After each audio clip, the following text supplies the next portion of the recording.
మాజీ అమెరికా అధ్యక్షుడు Republican party అధ్యక్ష అభ్యర్థి డొనాల్డ్ ట్రంప్ హత్యాయత్నం నుంచి త్రుటిలో ప్రాణాలతో బయటపడ్డారు. పెన్సిల్వేనియా బట్లర్లో ఎన్నికల ప్రచారంలో పాల్గొన్న ఆయనపై కాల్పులు జరిగాయి. 20 ఏళ్ల థామస్ మాథ్యూ క్రూక్ అనే నిందితుడు గన్తో కాల్చాడు. అయితే బుల్లెట్ ట్రంప్ చెవి పక్క నుంచి వెళ్లింది. వెంట్రుక వాసిలో ట్రంప్ బుల్లెట్ నుంచి తప్పించుకున్నాడు. స్వల్ప గాయాలయ్యాయి. వెంటనే తేరుకున్న ట్రంప్ నేలపై పడుకున్నాడు. ఆ తర్వాత సీక్రెట్ సర్వీస్ ఏజెంట్లు ట్రంప్కు రక్షణగా నిలిచారు. ఈ ఘటనలో 2 గాయపడగా ఒక ట్రంప్ మద్దతుదారుడు చనిపోయారు. ఆ తర్వాత నిందితుడిని సీక్రెట్ సర్వీస్ ఏజెంట్లు హతమార్చారు.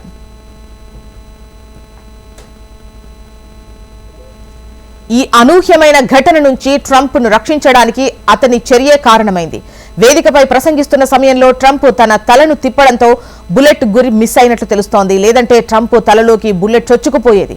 ట్రంప్ తల తిప్పడంతో గురి మిస్ కావడంతో బుల్లెట్ ట్రంప్ చెంప చెవిని తాకుతూ స్వల్ప గాయాలు చేస్తూ వెళ్లింది.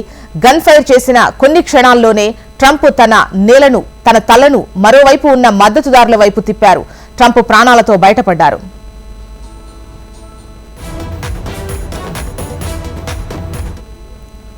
గన్ శబ్దం వినిపించిన వెంటనే ట్రంప్ వెనక ఉన్న 2 ఏజెంట్లు ట్రంప్కు రక్షణగా నిలిచారు. ప్రస్తుతం మాజీ అధ్యక్షుడు బాగానే ఉన్నారని, కుడి చెవిపై గాయమైందని ట్రంప్ క్యాంపెయినర్ చెప్పారు. దాడి జరిగిన తర్వాత ట్రంప్ ముఖంపై రక్తపు మరకలు ఏర్పడ్డాయి. వెంటనే తేరుకున్న ట్రంప్ పైకి లేచి పిడికిలి బిగించి ఫైట్ ఫైట్ ఫైట్ అంటూ మద్దతుదారుల్లో ధైర్యాన్ని నూరిపోశారు. ట్రంప్ మాట్లాడుతున్న వేదిక నుంచి 140 మీటర్ల దూరంలో ఓ భవనం పైకప్పు నుంచి నిందితుడు AR-15 సెమీ ఆటోమేటిక్ రైఫిల్తో కాల్పులు జరిపాడు. 1981లో రిపబ్లికన్ ప్రెసిడెంట్ రొనాల్డ్ రీగన్ పై హత్యాయత్నానికి ప్రయత్నించిన తర్వాత అమెరికా అధ్యక్షుడు లేదా ప్రధాన పార్టీ అభ్యర్థిపై కాల్పులు జరపడం ఇదే తొలిసారి. నవంబర్ 5న అమెరికా అధ్యక్ష ఎన్నికలు జరగనున్న విషయం మనకు తెలిసిందే. ఇక ట్రంప్ పై దాడిని యుఎస్ ప్రెసిడెంట్ బైడెన్, ఉపాధ్యక్షురాలు కమలా హ్యారిస్ తీవ్రంగా ఖండించారు. అమెరికాలో హింసకు చోటు లేదని స్పష్టం చేశారు. కాల్పుల్లో గాయపడ్డ ట్రంప్ త్వరగా కోలుకోవాలని ఆకాంక్షించారు. తన స్నేహితుడు ట్రంప్ పై దాడిని తీవ్రంగా ఖండిస్తున్నట్లు ప్రధాని మోడీ తెలిపారు. ప్రజాస్వామ్య వ్యవస్థ, రాజకీయాల్లో హింసకు తావులేదన్నారు. డొనాల్డ్ ట్రంప్ మీద హత్యాయత్నంపై రష్యా భిన్నంగా స్పందించింది. అమెరికా చట్ట విరుద్ధమైన విధానాలను ప్రేరేపించిన ఫలితం ఈ దాడి అని విమర్శించింది. విద్వేషాలను రెచ్చగొట్టే చర్యలకు పాల్పడవద్దని హితవు పలికింది.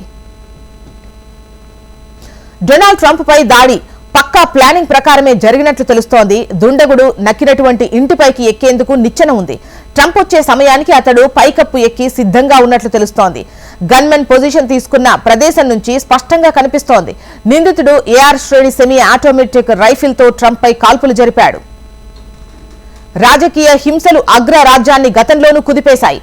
1865లో అబ్రహం లింకన్ పై జాన్ విల్కెస్ బూత్ అనే దుండగుడు కాల్పులు జరపడంతో చికిత్స పొందుతూ ప్రాణాలు కోల్పోయారు. 1901 సెప్టెంబర్ 6న అమెరికా అధ్యక్షుడు మెక్కిన్లే పై కాల్పులు జరిగాయి. వారం పాటు మృత్యువుతో పోరాడి సెప్టెంబర్ 14న తుదిశ్వాస విడిచారు.